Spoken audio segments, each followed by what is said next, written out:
अपुण्यात्मा परमात्मा की भक्ति तो बिल्कुल सिंपल सी है, साधारण सी।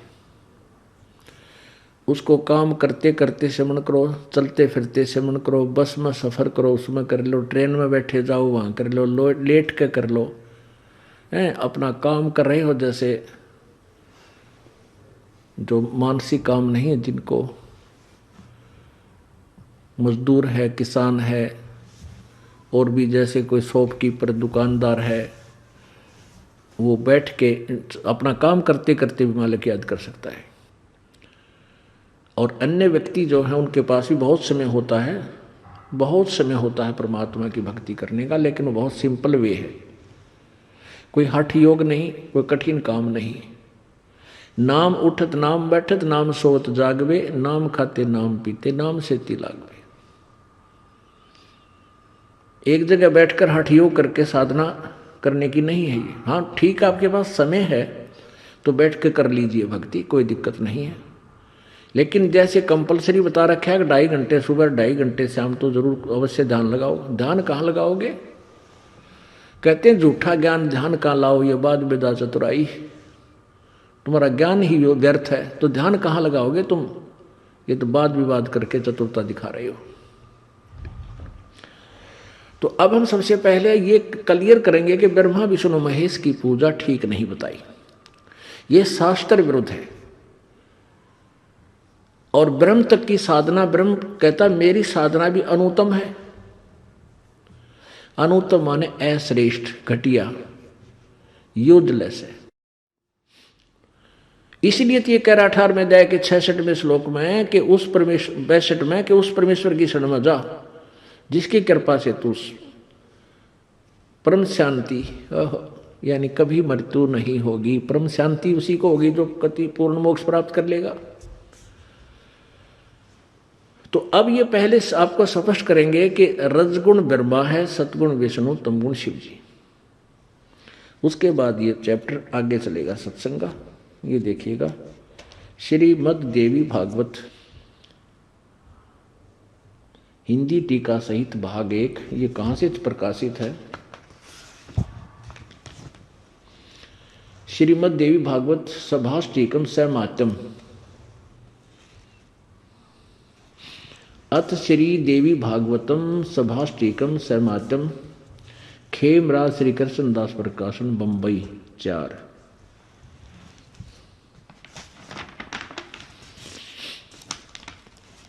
इसके तीसरे स्कंद में, ये तीसरा स्कंद है। अथ श्रीमद् देवी भागवते भाषा टीका युक्ते तृतीय स्कंद प्रारंभते। अब ये यहां से प्रारंभ होता है। ये है 11वां अध्याय ना, पृष्ठ नंबर 11 और अध्याय नंबर, ये तृतीय स्कंद है, अध्याय 5। इसके मंत्र नंबर 8 में भगवान शंकर कह रहा है, हे माता, यदि हमारे ऊपर आप दयायुक्त हो, सदा आप दयायुक्त हो, तो हमको तमोगुण में किस प्रकार प्रधान किया है, यानी मुझे आपने तमोगुण क्यों बना दिया, और ब्रह्मा रजोगुण और हरि यानी विष्णु जी को सतोगुण क्यों बनाया, युक्त क्यों किया।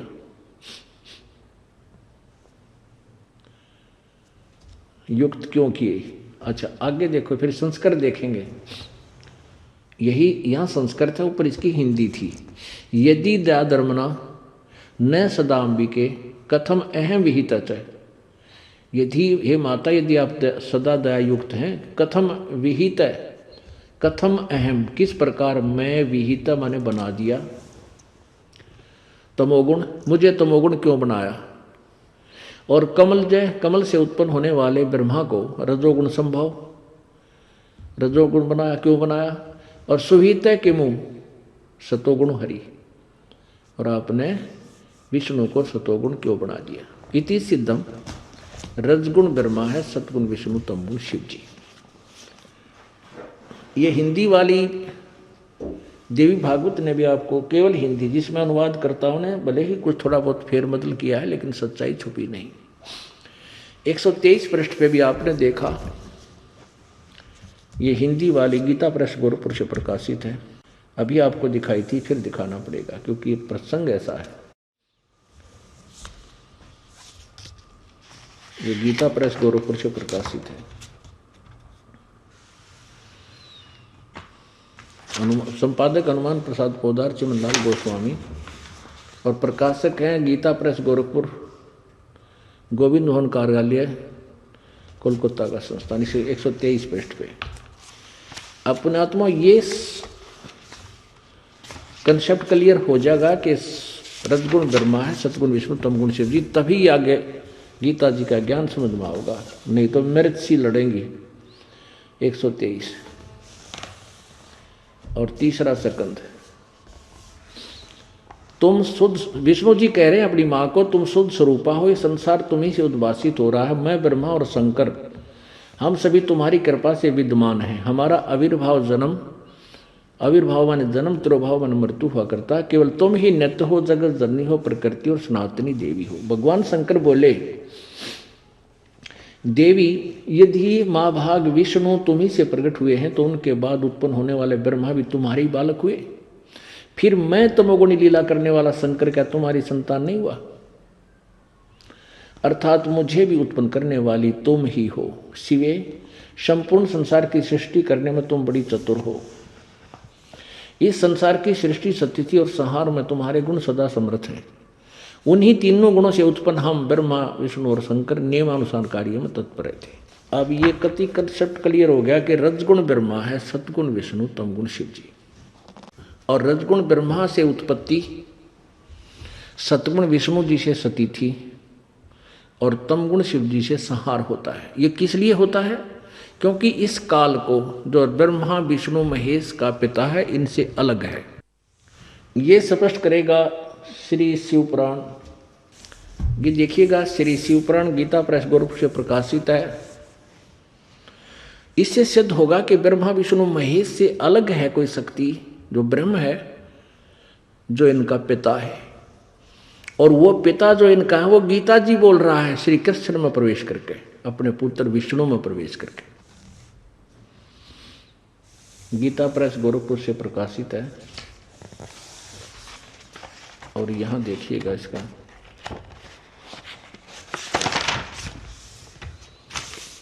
श्री शिव पुराण, संक्षिप्त शिव पुराण, संपादक हनुमान प्रसाद पोदार,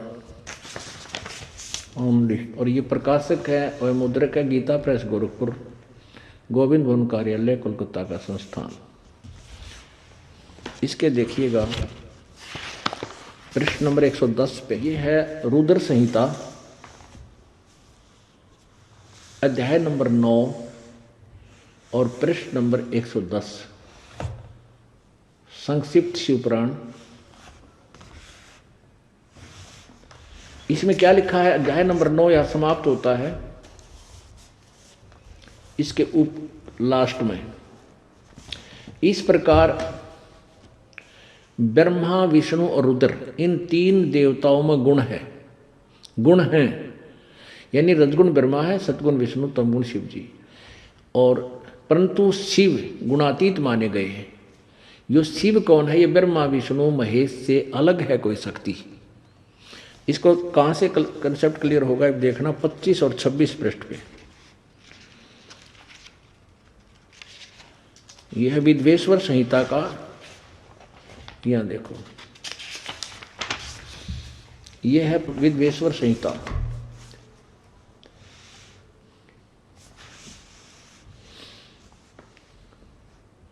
विद्वेश्वर संहिता प्रश्न नंबर 25 पे ब्रह्मा विष्णु महेश का एक बार झगड़ा हो गया आपस में। फिर उनके बीच में एक सतम डाला काल भगवान ने, ब्रह्म ने, इस काल ने, सदाशिव ने। फिर वो खुद प्रकट हुआ शिव रूप में। अब वो शिव, ये काल जो है ना, सदाशिव इनसे गुणातीत माने गए हैं, उस शिव, वो शिव से ब्रह्मा और विष्णु ने पूछा, प्रभु सृष्टि आदि 5 कर्तों के लक्षण क्या हैं? ये हम दोनों को बताइए। भगवान शिव बोले, ये काल है, ये है जो गीता ज्ञान दे रहा है, जो ब्रह्मा विष्णु महेश का पिता है। भगवान शिव बोले मेरे कर्तव्यों को समझना अत्यंत गहन है, यद्यपि मैं कृपा करके तुम्हें उनके विषय में बता रहा हूँ।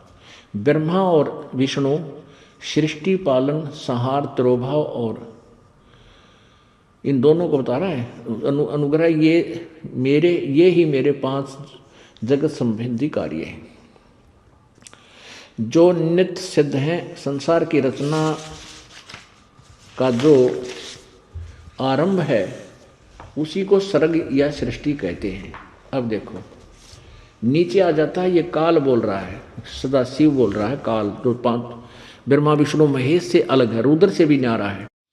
पुत्रो तुम दोनों ने, ब्रह्मा और विष्णु को कह रहा है ये काल, पुत्रो तुम दोनों ने तपस्या करके प्रसन्न हुए मुझ परमेश्वर से सृष्टि और सतिथि नामक 2 कृत प्राप्त किए हैं। ये दोनों तुम्हें बहुत प्रिय है। इसी प्रकार मेरी विभूति स्वरूप रुद्र और महेश्वर मैं 2 अन्य उत्तम करते हैं, संहार और तिरोभाव, मुझसे प्राप्त किए। अब ब्रह्मा विष्णु महेश को पुत्रो, इन दोनों को तो कहा है कि तुम्हें तो मैंने सृष्टि और सतिथि नामक 2 कार्य दिए हैं, और इसी प्रकार रुद्र और महेश्वर को भी मैंने 2 कार्य दिए हैं, तो तिरोभाव और संहार है। इससे सिद्ध है कि वो जो बोल रहा है ये इन ब्रह्मा विष्णु रुद्र और महेश से भी अलग है। वो कौन है, उसका नाम क्या है, परंतु मुझसे प्राप्त किए, परंतु अनुग्रह नामक कर्त दूसरा कोई नहीं पा सकता।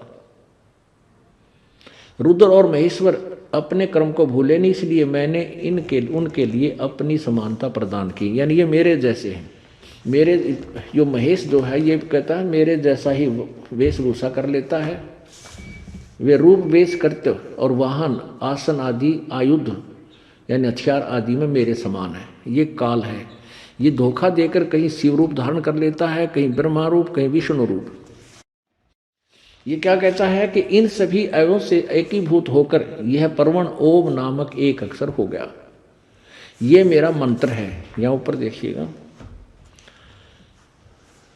मैंने पूर्व काल में अपने स्वरूप भूत मंत्र का उपदेश किया था जो ओंकार के रूप में प्रसिद्ध है। वह मंगलकारी मंत्र है, यानी काल का मंत्र है। ये ओम ब्रह्म का सबसे पहले मेरे मुख से ओंकार प्रकट हुआ जो मेरे स्वरूप का बोध कराने वाला है। ओंकार वाचक है और मैं वाच्य हूँ। यह मंत्र मेरा स्वरूप है।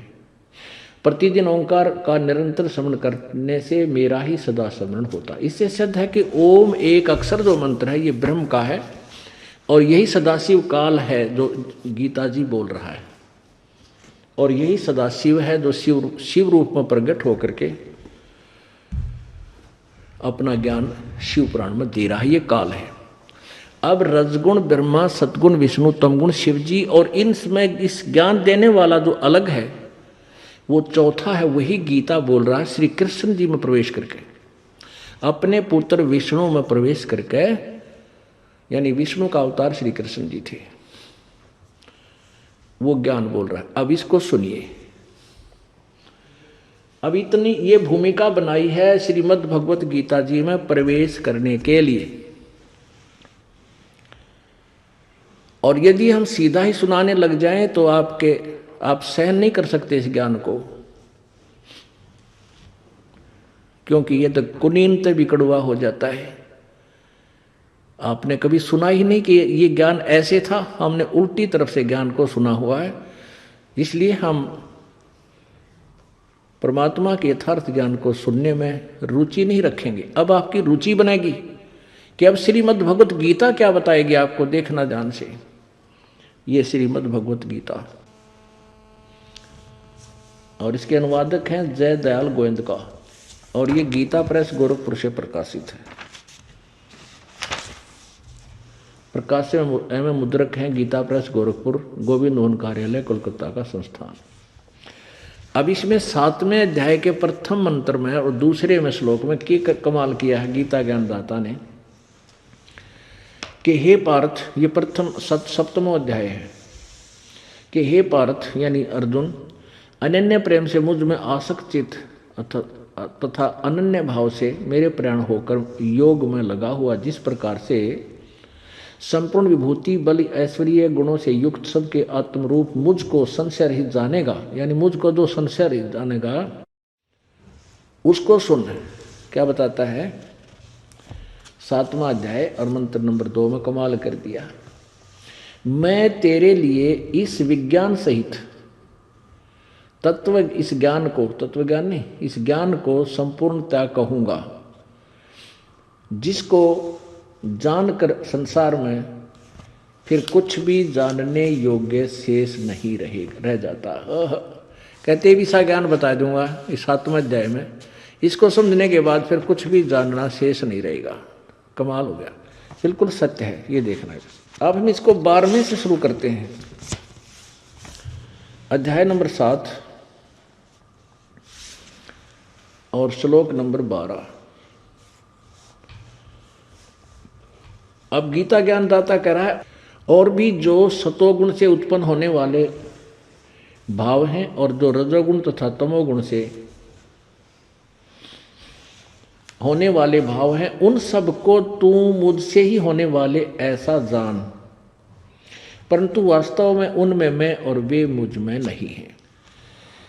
पहले तो ये समझेंगे हम कि रजगुण से और तमगुण से और सतगुण से कौन से भाव उत्पन्न होते हैं। रजगुण से रजगुण ब्रह्मा से उत्पत्ति और सतगुण विष्णु से सचिथि और तमगुण भी शंकर से संहार जो होता है। कहते हैं इसका मुख्य कारण मैं हूं। गीता ज्ञानदाता काल कहता है, क्योंकि इसको 1,00,000 मानव शरीरधारी प्राणियों के सूक्ष्म शरीर से गंध निकालकर तपतशिला पर भूनकर खाने का श्राप लगा हुआ है। इसलिए इसने अपने तीनों पुत्रों को ड्यूटी दे रखी है। ब्रह्मा जी के रजोगुण से प्रभावित होकर ये सभी संतान उत्पत्ति करते हैं। जीव के बस का नहीं है, ऐसा ना करे। और फिर सतोगुण के प्रभाव से यानी विष्णु जी के गुण से हम एक दूसरे में जकड़े रहते हैं। माता पिता का यानी माता पिता में प्रेम, बच्चों में ममता, आपस में पति पत्नी का संबंध लगाओ, फिर अपनी संपत्ति के अंदर आस्था, ये जीव के बस का नहीं है। ये जैसे किसी के कोई इंजेक्शन लगा दे नशे का, तो वो उसी समय बेहोश हो जाएगा या चक्कर काटेगा। अब जैसे छोंक लगा के तो मिर्चों का, और वो छोंक नाक में आया ना और छींकम छींक हो गए, जीव के बस का नहीं, छींक ना आवे। तो इसी प्रकार ये सभी रजोगुण से जीव उत्पत्ति, सतोगुण यानी विष्णु जी के सतोगुण से सती थी और शिव जी संहार करते हैं। कहते ये तीनों का मुख्य कारण मैं हूं, लेकिन ये मुझ में नहीं और मैं इनमें नहीं। क्योंकि वो अभी अपने शिवपुराण में 110 पृष्ठ पे पढ़ा कि इस प्रकार ब्रह्मा विष्णु और रुद्र में गुण है, लेकिन वो शिव गुणातीत, गुणों से रहित, गुणों से न्यारा कहा गया है। तो यहाँ पर वो खुद कह रहा है कि मेरे से ये तीनों गुणों से जो कुछ भी हो रहा है इसका मुख्य कारण मैं ही हूं, लेकिन इनमें मैं नहीं और ये मुझ में नहीं। फिर पढ़िए इस मंत्र को, अध्याय नंबर 7।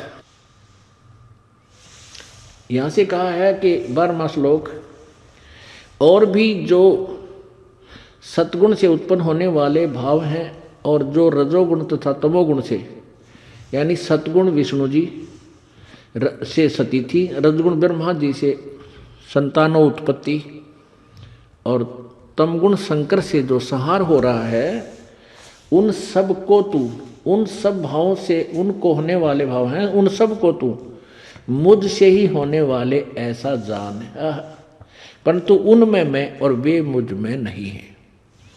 अब 13वें में कहा है, गुणों के कार्य रूप सात्विक, तामस और राजस और तामस, इन तीनों प्रकार के भावों से सारा संसार प्राणी समुदाय मोहित हो रहा है। इन तीनों गुणों से यानी ब्रह्मा विष्णु महेश से परे मुझ अविनाशी को नहीं जानते। यानी गीता ज्ञानदाता यो काल कह रहा है कि ये सभी ब्रह्मा विष्णु महेश तक, तीनों गुणों तक ही मोहित है। इन से आगे किसी को भगवान नहीं मानता। ये मुझे भी नहीं जानते, यानी ब्रह्म को नहीं जानते। आगे देखो, अब 14 और 15 में कमाल कर दिया। 7वें अध्याय का अध्याय नंबर 7 का श्लोक नंबर 14 चल रहा है। क्योंकि यह अलौकिक अर्थात अति अद्भुत त्रिगुणमयी मेरी माया, यानी ब्रह्मा विष्णु महेश के द्वारा फैलाया गया जाल बड़ी दुस्तर है, बहुत खतरनाक है। परंतु जो पुरुष केवल निरंतर मुझे ही भजते हैं, मुझको ही भजते हैं, यानी ब्रह्म साधना करते हैं, वो इनसे ऊपर उठ जाते हैं। ब्रह्मा विष्णु महेश से मिलने वाले लाभ से अधिक लाभ मिलने लग जाता है। इस माया को यानी ब्रह्मा विष्णु महेश का उल्लंघन कर जाते हैं, यानी संसार से तर जाते हैं। क्योंकि ब्रह्मा विष्णु महेश की पूजा करने से क्या है कि ये शीघ्र नाशवान है इनके द्वारा की दिया गया फल। और ब्रह्म की साधना करने वाला ब्रह्मलोक में काफी समय तक रह जाता है। इसलिए कहता है कि ये जो मेरी साधना ब्रह्म की साधना करते हैं, ये इनसे कुछ ऊपर उठ जाते हैं। ब्रह्मा विष्णु महेश की पूजा को छोड़कर जो मेरी साधना करते हैं वो इनसे ऊपर उठ जाते हैं। अब आगे देखो, कमाल किया 15वें। अब 15वां है 7वें अध्याय का, कमाल कर दिया। ओहो, माया के द्वारा, ये 15वां श्लोक है 7वें अध्याय का। माया के द्वारा यानी ब्रह्मा विष्णु महेश, रजगुण ब्रह्मा, सदगुण विष्णु, तमगुण शिव जी तक की साधना पर ही जो आरूढ़ हो चुके हैं, इनसे आगे कोई सुनते नहीं किसी के विषय में, उनका ज्ञान हरा जा चुका है।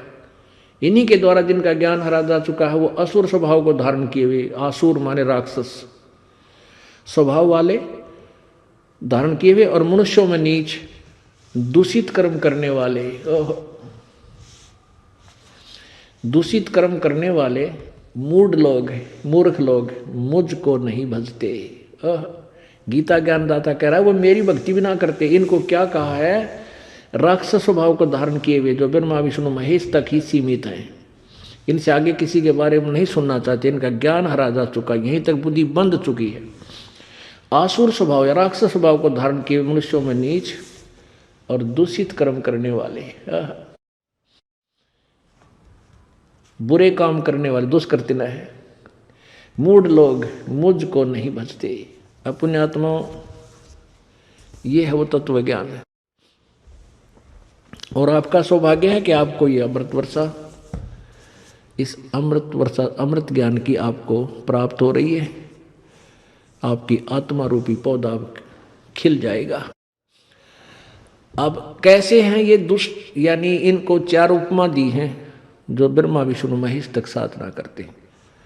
ये शास्त्र विरुद्ध साधना है, ये जीव को नहीं करनी चाहिए। यही गीता जी प्रमाण करते हैं, ये परमात्मा आकर के बता रहे थे।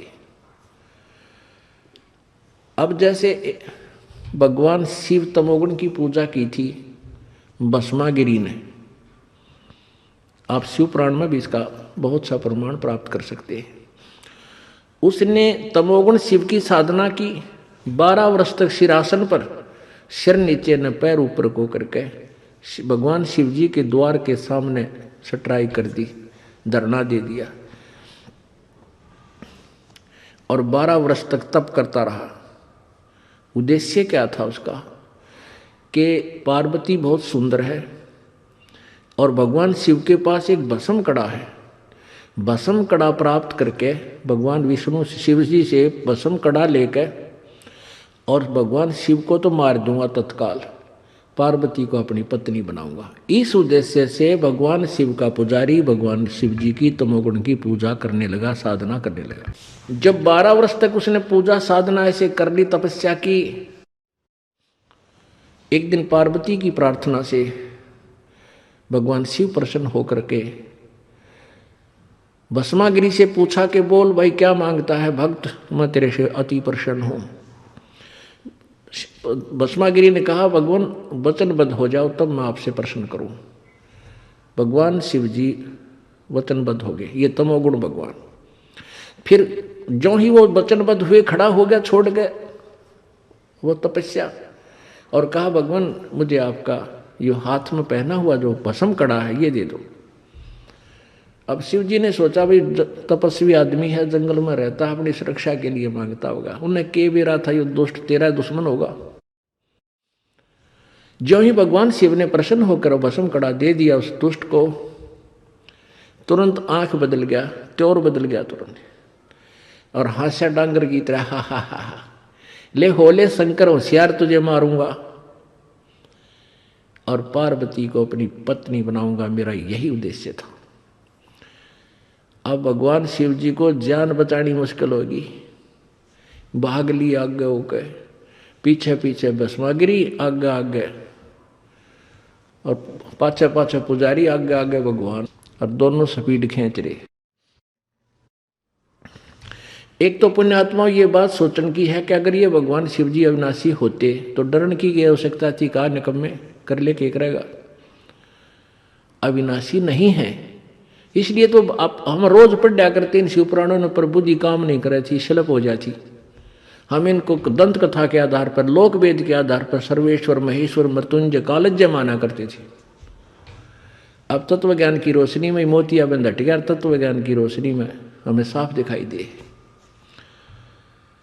अब लंबा कहानी ना बना करके आपको सबको मालूम है कि फिर भगवान ने आकर पार्वती रूप बनाया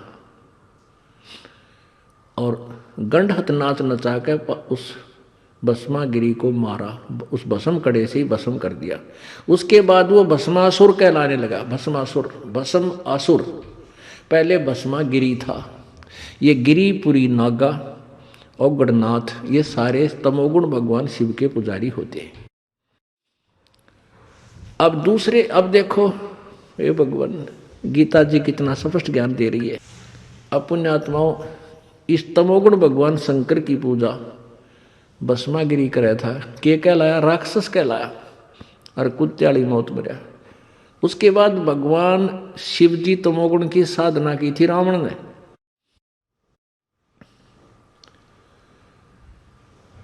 और रावण जैसी साधना तो कोई शिव का पुजारी वर्तमान में कर भी नहीं सकता। अब रावण का दोष नहीं मानता ये दास, ये दोष है उस नालायक उसके गुरु का, जिसने वेदों को ठीक से ना समझकर उस रावण जैसी परमात्मा चाहने वाली आत्मा को मिसगाइड कर दिया कि वेदों में ये शिवजी भगवान ही सर्वेश्वर बताया है और इसका ये मंत्र है। बता दिया कोई ओम नमः शिवाय या जो भी उसका जाप, तो रावण ने अपने गुरु के ऊपर वेदों का ज्ञाता मानकर विश्वास किया और उसी गुरु के द्वारा वेदों को पढ़ने के से उसने भी ऐसा ही निर्णय लिया। और फिर क्या किया, कैसा दुष्ट कर्म किया, अपनी माँ को उठा लाया, सीता को उठा लिया, जगत जननी को, और उसको पत्नी बनाने लगा। और क्या दुर्दशा हुई इस दुष्ट की, और के कहलाया, और राक्षस कहलाया। अब ये तो दो उदाहरण दे दिया आपको तमोगुण भगवान शिव जी की साधना करने वाले साधक, राक्षस स्वभाव को धारण किए मनुष्यों में नीच दुष्कर्म करने वाले मूर्ख दुष्ट। ये गीता जी अध्याय नंबर 7 श्लोक नंबर 15 बता रहा, दास नहीं बोल रहा। अब हिरण्यकशिपु ने रजगुण ब्रह्मा की उपासना की थी और उसने क्या जुल्म किए, अपने ही पुत्र का दुश्मन बन गया, प्रहलाद का शत्रु हो गया। और क्या दशा हुई उसकी, परमात्मा ने नरसिंह रूप धारण किया और उस रजोगुण उपासक ब्रह्मा के उपासक का नाश किया और राक्षस कहलाया और निंदक हुआ। दुनिया में उसकी निंदा की जाती है। अब एक और अनमोल उदाहरण देते हैं। एक बार कुंभ का पर्व लगा हरिद्वार हर की पैड़ी में, पुराने समय की बात है। उसमें ये क्या करते हैं, कुंभ स्नान के लिए सभी गिरी पुरी नागा ओगड़ नाथ कनपाड़े और वैष्णव उपासक विष्णु जी के साधक, ये वहां जाकर के अपने अपने खेमों में, अपने अपने समुदाय में, गिरी अलग, पुरी अलग, नागा अलग, कनपाड़े यानी नाथ अलग और वैष्णव साधु भिन्न, ये जाकर गिरिपुरी सारे न्यारे न्यारे इकट्ठे हो जाते हैं, अलग अलग से समुदाय बन जाते हैं। और फिर ये स्नान करने के लिए पूरा ग्रुप चलता है। तो जिसमें कुंभ के पर्व की पर्व भी लगनी थी, उस समय सबसे पहले नागा महात्मा जो शिवजी तमोगुण के उपासक हैं वो पहुंच गए, हर की पैड़ी पर खड़े हो गए, स्नान के लिए तैयारी करने लगे। उनसे पीछे पीछे ये वैष्णव उपासक सतगुण विष्णु जी के उपासक वो समुदाय आ गया। अब विष्णु जी के उपासक सतगुण विष्णु के उपासक वैष्णव साधुओं ने नागाओं से कहा, तमगुण शिव जी के उपासकों से, कि नागाओं तुम बाद में स्नान करना, हम पहले स्नान करेंगे। तुम बाद में स्नान करना, हम पहले स्नान करेंगे, हम सर्वश्रेष्ठ हैं। अब नागा कहने लगे, नहीं, हम सर्वश्रेष्ठ हैं, हम निवस्त्र रहते हैं, हमें किसी वस्तु की कामना नहीं है और हम प्रथम स्नान करेंगे, हम नी इच्छा हैं, हम सबसे श्रेष्ठ हैं। अब वैष्णव साधु गुस्सा में हो गए। वैष्णव साधुओं को क्रोध आ गया विष्णु जी के उपासक सतगुण के उपासकों को, और कहने लगे, तुम पशु की तरह नंगे फिरते हो, नहाते धोते नहीं हो, शरण फिर तुम टट्टी के हाथ भी ना धोते, गलीजो तुम काहे के सब श्रेष्ठ हो, बाहर आओ और पहले हम स्नान करेंगे। अब इतनी देर कहाँ लग गई थी तो ये कैसे हो से। उसी समय मुंह मोड़ दिया उनने, नागाओं नगा जाओ, तुम्हें स्नान करवाते हैं पहले। अब वो नहाना तक गए भूल, गुट्टम गुट्टा लट्ठम लट्ठा, उसकी चोट पकड़ रहा है, वो उसके लटूर, वो उसको गुट मारे, फिर कहते हैं तलवार निकल जाए इन गर्दन काटे। हे भगवान, सीधी कर्द ठोक दे, छुरा घोंपने लगे। 25,000 ये तीनों गुणों के उपासक कटका मृगे कत्लेआम कर दिया। अरे थरा गजब भैया। अब गीता जी का ज्ञान आपका ईब समझ में आओगा। ये पवित्र सदग्रंथ हमें क्या क्या अनमोल ज्ञान देना चाहता था और हमने इसको समझा ही नहीं। अब यहाँ क्या बताते हैं, वो सच्चिदानंद घन की वाणी में इसके विषय में लिखा है कि तीर तुपक तलवार कटारी और जमदड़ जोर बधावे हैं। ओह, हर पैड़ी हर हेत ना जाने, वहां जा कर्द चलावे। काटे शीस नहीं दिल करुणा, वो जग में साध कुआवे हैं, और जो जन उनके दर्शन को जावे, उनको भी नरक ले जावे। क्या बताते हैं कि तीर और कटारी सीधी ठोक दे, तलवार, इनसे तो वह युद्ध करे, और हर पैड़ी हर हेत ना जाना। हर की पैड़ी भगवान की पैड़ी कहाँ है, और भगवान में के वहाँ डर भी कोई ना, और प्यार नहीं परमात्मा का। जिसमें भगवान का प्यार हो तो सब आत्मा परमात्मा की नजर आती है। उनको मार सकता है? कभी नहीं। कालजा कहाँ पे जाए तो भगवान की, एक धनी के पुत्र को, सेठ के या राजा के पुत्र को मारना कोई हंसी खेल है? या तो उसने पता ही नहीं है कि ऐसा ज्ञानी है वो। तो कहने का भाव ये है कि काटे शीस, हर पैड़ी हर हेत नहीं जाना, और वहां जा तलवार चलावे हैं, और काटे शीस नहीं दिल करुणा। ओए होए, जिनके दिल में जरा सी भी दया नहीं वो सिर काटे, और उनको जग में साध कमावे हैं, उनको संत कहती है बोली आत्माएं।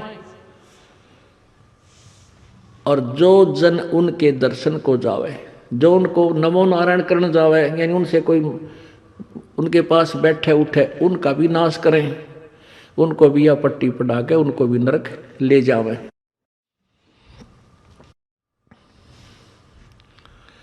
अब पुण्यात्माओं कंसेप्ट क्लियर हो गया कि गीता जी अध्याय नंबर 7 के श्लोक नंबर 12 से लेकर 15 तक 4 श्लोकों में स्पष्ट हो गया कि ब्रह्मा विष्णु महेश के उपासकों को गीता जी ने के संज्ञा दी है। आसुर स्वभाव, राक्षस स्वभाव को धारण किए हुए मनुष्यों में नीच, दुष्ट कर्म करने वाले मूर्ख। ओए होए, अब आपके सामने कंसेप्ट भी क्लियर हो गए उदाहरण से इन्हीं का प्रमाण गीता जी अध्याय नंबर 7 के श्लोक नंबर 20 से 20, 21, 22, 23 तक भी दिया है। कहा कि जो इन की पूजा करते हैं ब्रह्मा विष्णु महेश आदि अन्य देवताओं की, तो गीता ज्ञान दाता कहता है ये करते तो हैं परमात्मा की प्राप्ति के लिए, ये भगवान ही की पूजा करते हैं, मेरी पूजा जानकर करते हैं, लेकिन इनकी शास्त्र विरुद्ध अविधि पूर्वक होने से इनका ये फल, ये साधना व्यर्थ है, नाशवान है। अब ये भी देखना कि इसके साथ संबंधित है इन 3-4 श्लोक और भी। ये अन्य देवताओं की पूजा को मना किया है। गीता जी जयदाल गोविंद का इसका अनुवादक है, श्रीमद् भगवत गीता, गीता प्रेस गोरखपुर से प्रकाशित है।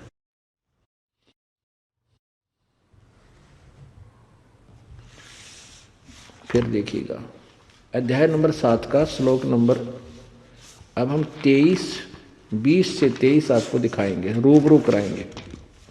ये इसी से संबंधित है। 12 से 15 के आगे कंटिन्यू सही है। उन भोगों की कामना द्वारा जिनका ज्ञान हरा जा चुका है, अपने स्वभाव, वे लोग अपने स्वभाव से प्रेरित होकर उस नियम को धारण करके अन्य देवताओं को भजते हैं, अर्थात पूजते हैं। अन्य देवता ब्रह्मा विष्णु महेश आदि को। आगे देखो, अब ये है 21, वो 20 पढ़ा आपने। जो सकाम भक्त जिस देवता के स्वरूप को श्रद्धा से पूजता है, पूजना चाहता है, उस भक्त की उस भक्त की श्रद्धा को मैं उसी देवता के प्रति स्थिर करता हूं। 22 में वह पुरुष उस श्रद्धा से युक्त होकर उस देवता का पूजन करता है और उस देवता से मेरे द्वारा ही विधान किए हुए उनिच्छित भोगों को निसंदेह प्राप्त करता है। आगे देखो 23 में कमाल कर दिया। परंतु उन अल्प बुद्धि वालों का, वो मंद बुद्धि यानी मूर्खों का, वह फल नाशवान है और वे देवताओं को पूजने वाले देवताओं को प्राप्त होते हैं, मेरा भक्त मुझे प्राप्त होता है। अब ये बता दिया ना कि वो पूजा जो करते हैं, जैसे अभी आपने शिवपुराण में पढ़ा था, रुद्र संहिता, विद्वेश्वर संहिता में प्रश्न नंबर 25 और 26 पे ये काल कहता है कि पुत्रो, मैंने तुमको सतिथि संहार और ये 2 सतिथि और उत्पत्ति का 2 कार्य दिया है ब्रह्मा विष्णु को, और महेश को कहा कि तुझे मुझे संहार का कार्य दिया है। तो ये गीता ज्ञानदाता वही काल है, ब्रह्म है, सदाशिव कहो से श्री कृष्ण में प्रवेश कर बोल रहा है। ये कह रहा है कि मैंने इन ब्रह्मा विष्णु महेश को कुछ पावर दे रखी है और इनकी पूजा करने वाले, इनसे जो थोड़ा बहुत लाहत मिलता है वो देता भी, वो अक्षिणिक है। यानी जो किसी देव की, जैसे विष्णु की कोई पूजा, ब्रह्मा विष्णु की पूजा करता है तो ये काल विष्णु रूप धारण करके उसके सामने आ जाता है साधना में। तो कहता है फिर मैं उसकी उस सतर की थोड़ी बहुत लाभ है वो भी दे देता हूं। तो इसलिए उसकी आस्था उस देवता में लगी रहती है। लेकिन उन अल्प बुद्धि वालों का, मूर्खों की वो साधना शास्त्र विरुद्ध होने से व्यर्थ है। सारी ये बात खत्म होगी, अगर नहीं पूजने चाहिए। अपने आत्माओं, गीता जी अध्याय नंबर 15 के श्लोक नंबर 1 से ये सारा कंसेप्ट क्लियर होगा। अध्याय नंबर 15 का श्लोक नंबर 1 से 4 में जो वर्णन किया है कि ऊपर को जड़ वाला, नीचे को 3 गुण रूपी शाखा वाला उल्टा लटका संसार रूपी वृक्ष है। और जो संत इसके सभी भाग बता देगा वो तत्वदर्शी संत है, सवेदवित। ये है संसार रूपी वृक्ष का एक चित्र। ये जड़ जो है ये तो पूर्ण ब्रह्म, परमेश्वर यानी कबीर देव, परम अक्षर ब्रह्म। अब इसके बाहर ये है, जमीन से जो बाहर दिखाई देता वो पोर्शन देखिएगा। कबीर परमेश्वर जी ने बताया है अक्षर पुरुष एक पेड़ है। कबीर अक्षर पुरुष एक पेड़ है, निरंजन वा की डार, और तीनों देवा शाखा है, ये पात रूप संसार। ओए होए। अब जो ये तना, ये बाहर जमीन से बाहर जो नजर आता है वो एक वृक्ष है, अक्षर पुरुष एक पेड़ है और निरंजन वा की डार। ये तना जो है ये अक्षर पुरुष यानी परब्रह्म है, और ये डार जो मोटी डार है ये क्षर पुरुष समझो, ब्रह्म काल ज्योति निरंजन। और तीनों देवा शाखा है ये पात रूप संसार। रजगुण ब्रह्मा जी, सतगुण विष्णु, तमगुण शिव जी, ये तो शाखाएं हैं। अब पुण्यात्माओं, जैसे हम कोई आम का पौधा लाए और उस पौधे को हम कैसे बीजेंगे, जड़ की तरफ से, ना कि टहनियों की तरफ से। यदि हम टहनियों की तरफ से बीजते हैं तो हम वो हमारी जो पूजने की विधि, बीजने की विधि वो सुचारू नहीं है, व्यर्थ है। अब देखिएगा, ये एक भक्ति रूपी आम का पौधा समझिए। इस पौधे को हम लाए, यह है शास्त्र अनुकूल साधना, अर्थात सीधा बीजा हुआ भक्ति रूपी पौधा। तो उसको हमने गमले में या मिट्टी में, जमीन में गाड़ा, जड़ की तरफ से दबाया और पूजा शुरू की जड़ की, मूल की। अब इसकी पूजा की तो कहाँ गया, यहाँ से खुराक चली तना से, यानी पूर्ण परमात्मा की पूजा करने से ये सभी के पास हमारी कमाई जाएगी। यहाँ से मूल की पूजा की, तना में आई और तना से डार में, और डार से फिर इन तीनों शाखाओं में ब्रह्मा विष्णु महेश तक पहुंची, यानी ये पौधा बड़ा हो गया। अब देखिएगा पूरा, अब हम इसको ऐसे बीजेंगे तो ये पौधा बड़ा होकर के पेड़ का रूप धारण करेगा, और फिर ब्रह्मा विष्णु महेश ही रूपी शाखाओं के फल लगेंगे, इनसे हमें फल मिलेगा। यानी हम पूर्ण परमात्मा परम अक्षर ब्रह्म की, इस परम अक्षर ब्रह्म की पूजा कराएंगे, हमारे शास्त्र अनुकूल साधना होने से पुण्य बनेंगे, भक्ति कर्म बनेंगे, और वो फिर ब्रह्मा विष्णु महेश के पास आएंगे, ये हमें फिर देंगे, क्योंकि ये यहाँ के मालिक हैं, वर्क डन यही देते हैं। अब हम क्या कर रहे हैं, हमने ऐसा कर रखा है इसको। अब जो ब्रह्मा विष्णु महेश की पूजा करते हैं, रजगुण ब्रह्मा, सतगुण विष्णु, तमगुण शिव जी की, वो ऐसा किए हुए हैं।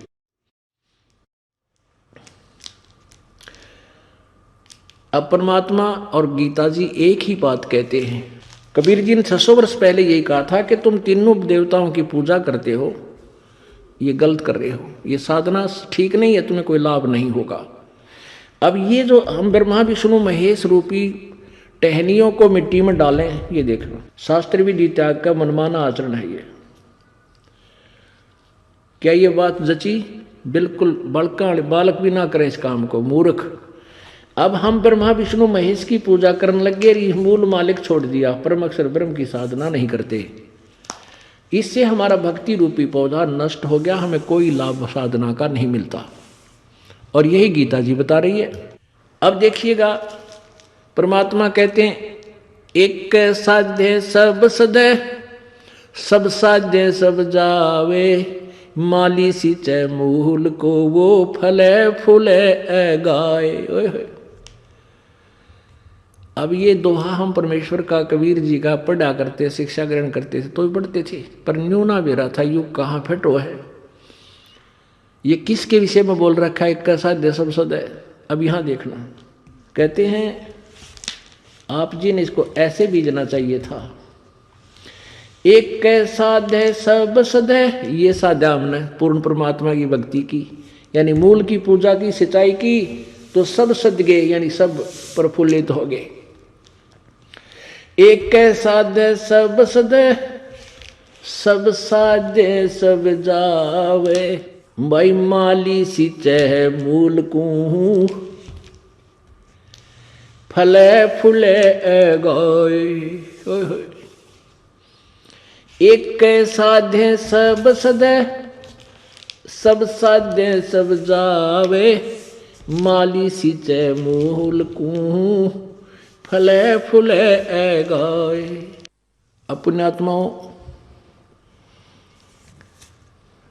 ये है पवित्र श्रीमद् भगवत गीता जी का यथार्थ ज्ञान, जो आपके समक्ष अब रूबरू हो रहा है।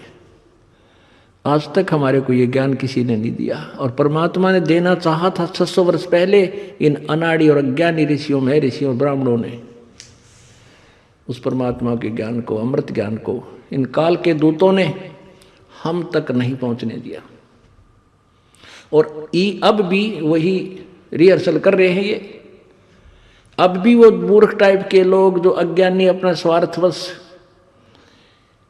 वो चाहते हैं कि हम शायद सफल हो जाएंगे इस तोब के गोले को रोक के, या उनकी महाभूल है और महापाप के भागी होंगे। अब नहीं रुक सकता ये।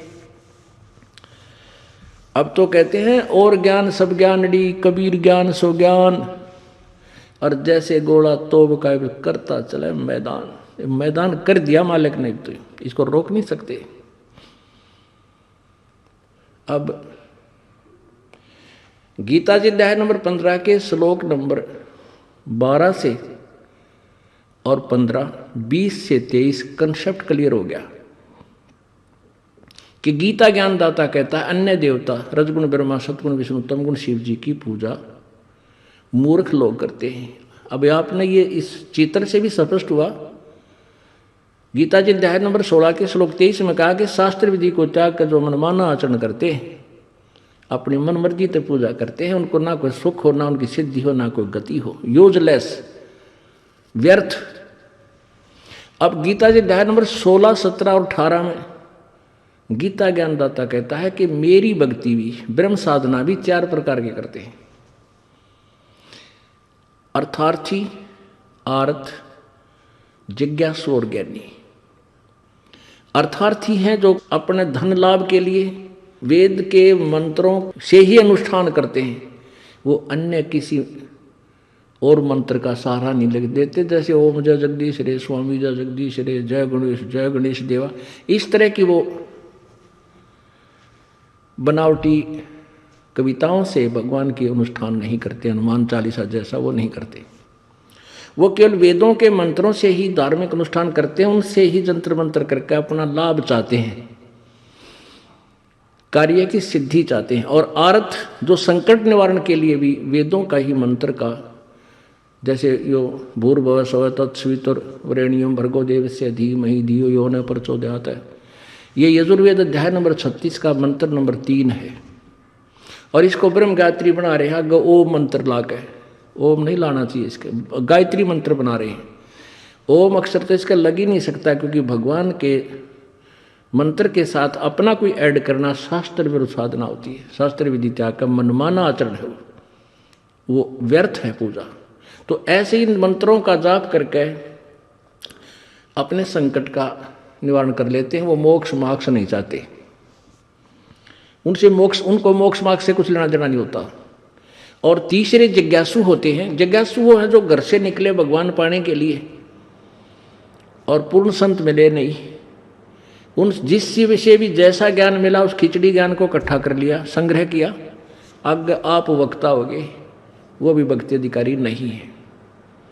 चौथे हैं ज्ञानी। ज्ञानी वो आत्मा है जिनको ज्ञान हुआ कि मनुष्य जीवन बार बार नहीं प्राप्त होता, और मनुष्य जीवन प्राप्त करके यदि हमने सच्ची साधना नहीं की, पूर्ण मोक्ष प्राप्त नहीं किया, तो हमारा जीवन व्यर्थ है। तो उन ज्ञानी आत्माओं ने, पुण्य आत्माओं ने वेदों को पढ़ा। अब पूर्ण संत ना मिलने से, तत्वदर्शी संत ना मिलने से, उन्होंने स्वयं निष्कर्ष निकाल लिया कि यजुर्वेद अध्याय नंबर 40 के श्लोक नंबर 15 में लिखा है, ओम मंत्र का नाम कर्तु समर, कलवे समर और कर्तुम समर। फाइनल कर लिया इन्होंने आप पे, ओम नाम का जाप है और ये पूर्ण ब्रह्म का है। यानी वेदों में महिमा तो पूर्ण परमात्मा की है, लेकिन मंत्र केवल ब्रह्म तक का ही है। जाप करने की साधना विधि ब्रह्म तक की है। इनको तत्व ज्ञान ना होने से ऋषि महर्षि जितने भी वर्तमान तक रहे, प्रभु परमात्मा कबीर जी के अतिरिक्त, या जिनको भगवान कबीर जी ने ज्ञान दिया, अपना सतिथि समझाई, उन संतों को छोड़कर बाकी सब ने व्यर्थ साधना, व्यर्थ ज्ञान प्राप्त था। अब गीता ज्ञानदाता अध्याय नंबर 7 के श्लोक नंबर 18 में स्पष्ट कर रहा है कि ये ज्ञानी आत्मा है तो उद्धार, इन्होंने समर्पण कर दिया भगवान पाने के लिए, अपना शरीर की परवाह नहीं की, हजारों वर्षों तक तप किए, साधना की, ओम नाम का जाप किया। लेकिन इनको गीता जी अध्याय नंबर 4 के श्लोक नंबर 34 में वर्णित वो तत्वदर्शी संत नहीं मिला, जिसके कारण को यथार्थ ज्ञान ना होने से इन्होंने साधनाएं की। ये अच्छी आत्मा है, समर्पण भी किया, लेकिन ये उदार आत्मा मेरे वाली घटिया साधना में ही आश्रित रहे। अनुत्तम। अब देखो, अब होगा फैसला गीता जी के ज्ञान का। देखना इस पवित्र गीता जी के अध्याय नंबर 7 का श्लोक नंबर 16, 17, 18।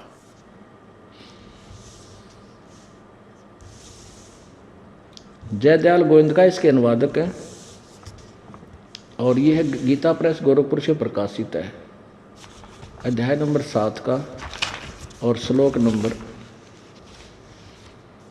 अब देखिएगा 16, 17, 18।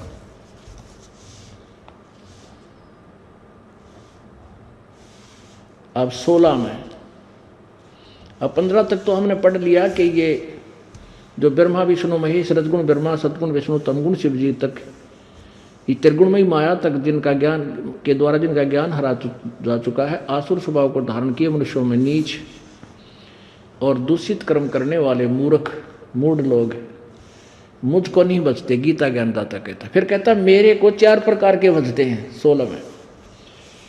हे भारतवंशियों में श्रेष्ठ अर्जुन, उत्तम कर्म करने वाले अर्थार्थी आर्थ जिज्ञासु और ज्ञानी 4 प्रकार के भक्तजन मुझको भजते हैं। 17 में कहा है कि उनमें नित्य मुझ में युक्त एक ही भाव से स्थित अनन्य प्रेम करने वाले ज्ञानी भक्त अति उत्तम है। उन 4 प्रकार क्या मानते हैं? ये मुझे अच्छे लगे, उत्तम है, क्योंकि वे मुझको तत्व से जानने वाले ज्ञानी को मैं अत्यंत प्रिय हूं और वह ज्ञानी मुझे प्रिय है।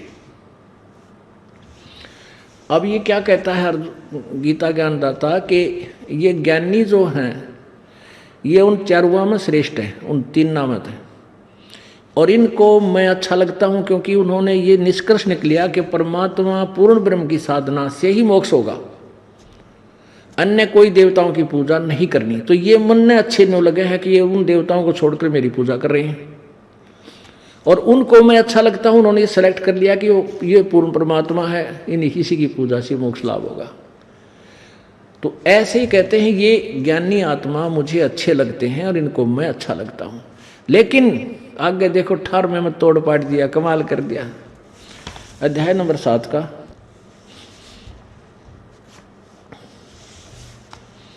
और श्लोक नंबर 18।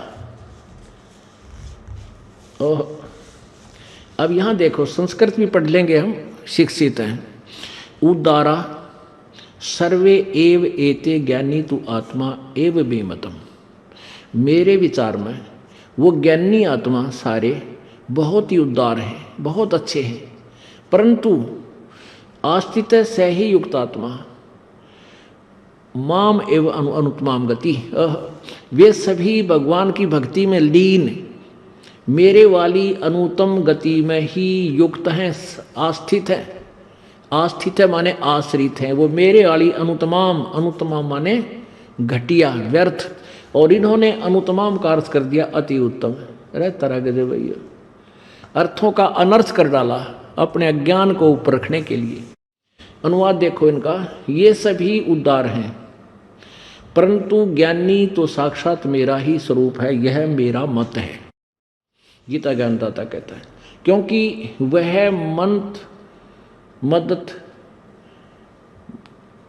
मन बुद्धि वाला ज्ञानी भक्त अनुत्तमाम, अनुत्तम माने घटिया होता है, अति उत्तम गति स्वरूप मुझ में ही अच्छी प्रकार स्थित है। अब कहते मेरे अनुत्तम का अर्थ या घटिया व्यर्थ होना चाहिए था, इन्होंने अति उत्तम लिख दिया। अब एक भक्त यहां तक हम विचल गए कि अभी हो सकता है, एक कहने लगा, मुझे एक अधिकारी था उससे डिस्कस हुआ, कहने लगा संस्कृत में अनुत्तम माने बढ़िया होता होगा। अरे मातरा गजब, ये थारी बुद्धि स्लिप कर दिया है कि अनुत्तम माने बोला संस्कृत में बढ़िया होता हो मन माने, तो इन क्यों कर समझावा। अब देखो 24 में, इसी 7 में जाएंगे, 24 में श्लोक में स्पष्ट है, अनुत्तम माने अनुत्तम ही लिखा है इन्होंने। ये देखो सातवें का ये 24, ये है अनुत्तमम। अनुत्तम माने, ये तो संस्कृत होगी रिया हिंदी।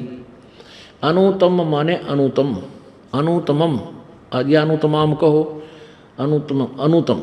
अनुत्तम का क्या संस्कृत भी हिंदी तुम कर दियो, इस अनुत्तम की हिंदी क्या होगी, हिंदी वाले की अश्रेष्ठ घटिया व्यर्थ। अब फिर आइए इसी 18 पर। इसका सीधा अर्थ है, गीता ज्ञानदाता कहता है कि जो ज्ञानी आत्मा वो है तो अच्छी आत्मा बेचारी, परमात्मा के लिए उन्होंने शरीर सौंप दिया, परवाह नहीं की अपने तन की। लेकिन ये मेरा मत है, लेकिन वो सभी युक्त आत्माएं, सही युक्त आत्मा, वह अच्छी आत्मा, उदार आत्मा मेरे वाली अनुत्तम गति में ही आस्थित है, आस्थित है, आश्रित है। अनुत्तम माने यहाँ सिर्फ आपने घटिया लगा देना, यहाँ पर मेरे वाली घटिया में गति में भी अच्छी प्रकार स्थित है।